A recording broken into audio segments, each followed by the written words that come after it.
नमस्कार. कोणीतरी म्हटलं आहे, खिशाला जेव्हा भोग पडतं तेव्हा सर्वात आधी नाण्यांपेक्षा नाती गळून पडतात. आपल्याला जर वाटत असेल की भविष्यात आपली अशी नाती गळून पडू नये किंवा नाणी गळून पडू नये, तर त्यासाठी आज मी तुम्हाला एक फॉर्म्युला सांगतोय. BEII. बी म्हणजेच काय? तर सर्वात प्रथम तुम्ही तुमचं बजेटिंग करा. आलेलं इन्कम जे आहे, कुठे खर्च होतोय, कुठे जास्त खर्च होतोय, याचं पहिलं बजेटिंग करा.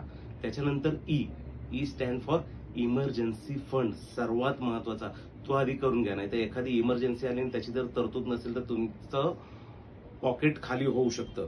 त्याच्यानंतर इन्शुरन्स घेतला पाहिजे. इन्शुरन्स मस्ट आहे. लाईफ इन्शुरन्स मस्ट आहे आणि सर्वात प्रथम हेल्थ इन्शुरन्स तर घेऊनच ठेवा. आणि त्याच्यानंतर येतोय आय म्हणजे इन्व्हेस्टमेंट. आणि इन्व्हेस्टमेंट कुठे करायचे हे तुम्हाला माहितीच आहे. आपलं म्युच्युअल फंड आहे किंवा इक्विटी मार्केट आहे. हे जर तुम्ही फॉलो केलात तर तुम्हाला कधीही खिशाला भोग पडणार नाही आणि त्यामुळे तुमची नातीही गळणार नाहीत आणि नाणीही गळणार नाहीत. धन्यवाद.